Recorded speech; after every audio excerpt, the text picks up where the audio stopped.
What if the greatest philosopher who ever lived was guided not just by his mind, but by a voice that whispered from beyond the mortal realm, a voice so profound it steered his every choice, not with words, but with an inner knowing, a voice that spoke directly to his soul, warning, guiding, and correcting him on his path to wisdom. We know Socrates as the man who asked questions, who challenged norms, who redefined philosophy. But there is a deeper mystery that has been whispered through the corridors of time. What if his greatest teachings didn't come from his own intellect alone, but from a source beyond human understanding?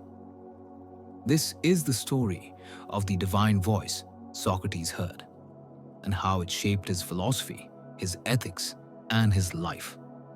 So, I ask you, have you ever wondered if there's something greater than logic guiding your decisions? What if, just like Socrates, we could all listen to that voice, not with our ears, but with our souls? Socrates. His name has transcended centuries, echoing across millennia like the voice of wisdom itself. He is the father of Western philosophy, the seeker of truth, the challenger of assumptions.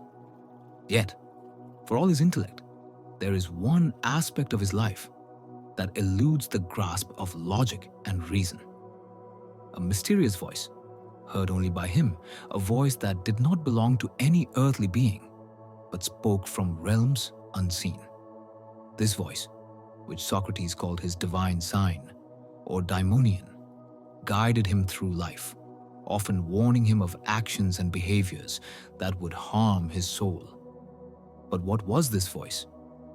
Where did it come from? And how did it shape the life of one of history's greatest thinkers? In this exploration, we journey through the intersection of reason and divine guidance, where the human mind confronts forces greater than itself, forces that speak to the soul and call us to a deeper understanding of life, death, and the ethical path we must walk. Welcome as we uncover the ancient story of Socrates and his divine voice, a story that reaches far beyond reason and touches the very essence of the human spirit. Chapter 1. The Voice That Guided. Socrates' Divine Daimonion. A voice, Socrates once said, that comes to me and tells me what is right and wrong. This voice, which he called his Daimonion, was not a physical sound. It did not speak in words, but in a kind of inner guidance. Socrates explained that it was not a voice of command, but of warning. It intervened only in those moments when he was about to make a choice that might endanger his soul. Unlike the gods and oracles of his time, Socrates' divine voice was not a distant deity commanding worship or obedience. It was not one who gave prophecies of future events, but one who offered moral correction. In his apology, Socrates speaks of the voice in his defense. He tells the jury that the gods had sent him on a mission, not to teach in the way others might have, but to challenge the complacency of men and reveal the limits of human knowledge. His task, he believed, was to make people aware of their ignorance. But the divine voice, this mysterious and ethereal guide, was the force that steered him away from danger and toward the path of wisdom. What then? Was this voice? Could it be simply a product of Socrates' imagination, a psychological manifestation of his conscience?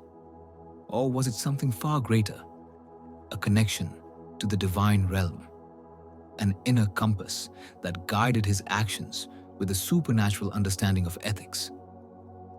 The answer lies in the heart of philosophy, in the tension between reason and faith, between the pursuit of truth through intellect and the submission to something beyond human comprehension. Chapter 2. the divine voice, and ethical living. Socrates' relationship with the divine voice is not just a curious footnote in the story of his life.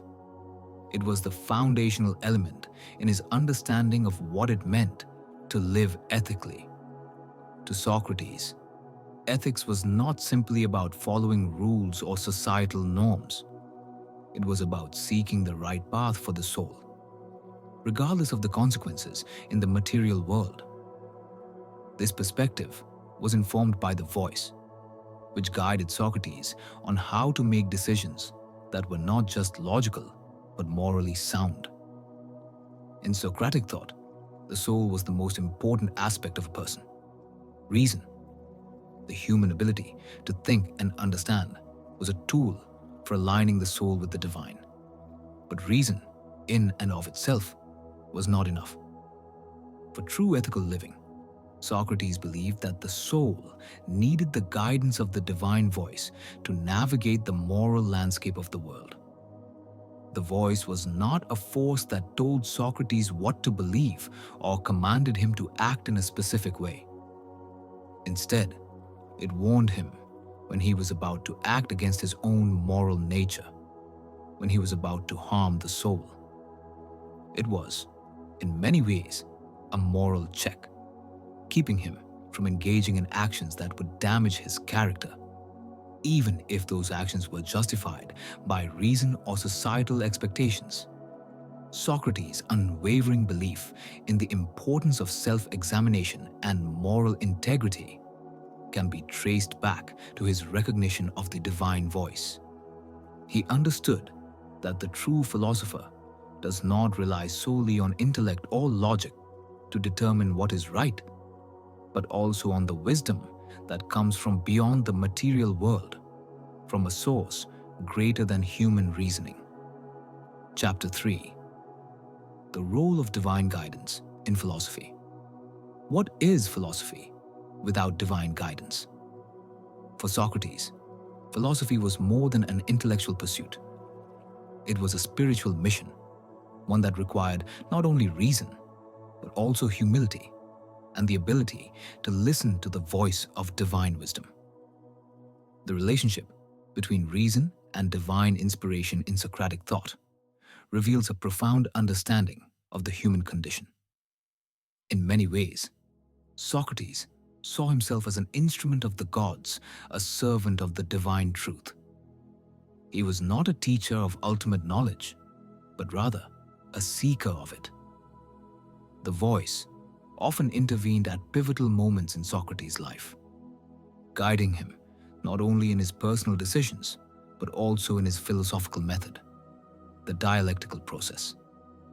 Through questioning, dialogue, and critical examination, Socrates sought the truth, knowing that it was not something to be acquired through mere logic, but something that must be discovered through divine and moral guidance. Philosophy, for Socrates, was thus inseparable from the divine. It was not just about mastering arguments or intellectual prowess, but about being aligned with a greater spiritual truth that transcended human understanding. This divine connection was not one of mere external intervention. It was a deep, internalized relationship with the divine, one that allowed Socrates to see beyond the visible world and into the heart of moral truth. Socrates' dialogues are filled with questions that lead not to fixed answers, but to deeper reflections about the soul, the universe, and the divine. His method of questioning was his way of seeking truth from the divine source he believed guided him throughout his life. Chapter 4. Socrates' trial, the voice that led to death. It is in the trial of Socrates that the role of the divine voice becomes most pronounced and tragic. Socrates, accused of corrupting the youth and impiety, stands in a courtroom, his life hanging in the balance.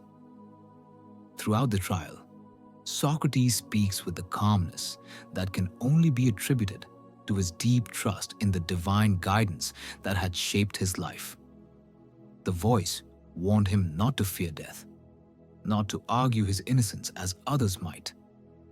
The voice did not guide him towards self-preservation, but toward self-integration, to remain true to the wisdom and moral integrity that had always guided him. In this way, the trial becomes not just a contest of legal arguments, but a spiritual trial.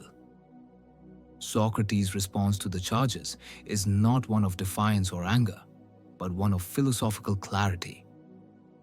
The divine voice had already prepared him for this moment, teaching him that death is not to be feared, for it is merely a transition, a return to the divine source.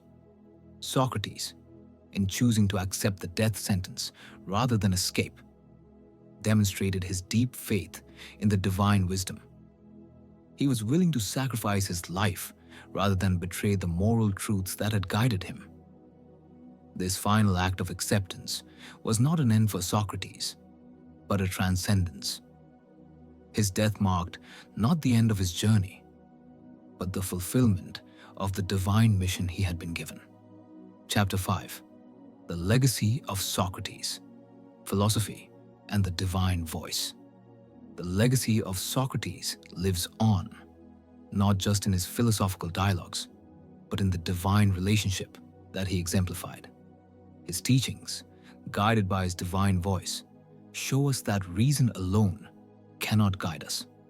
It must be tempered with humility, morality, and a connection to something greater than ourselves. Today, we look at Socrates not just as a philosopher, but as a spiritual guide. His life and teachings remind us that philosophy is not just about intellectual knowledge, but about the alignment of the soul with the divine. The divine voice that Socrates heard is not exclusive to him. It is a call for all of us to listen, not just to our minds, but to our hearts and souls. It is a reminder that in the pursuit of truth, we must never forget that there are forces greater than reason alone, forces that speak to us in silence, guiding us toward a deeper understanding of who we are, why we are here, and where we are going. So, let us all listen to the divine voice within us, the whisper of truth, the guidance of the soul, and may it lead us on a journey of moral clarity, self-awareness, and spiritual awakening. For the path to wisdom is not one that is traveled alone, but one that is walked with the divine presence that lives within us all. If Socrates' teachings have inspired you to seek a deeper understanding of life and the divine, then take a moment to reflect on your own relationship with truth and wisdom. How often do you listen to the voice of reason in your life? And how often do you listen to the voice that speaks to your soul, guiding you beyond what is visible?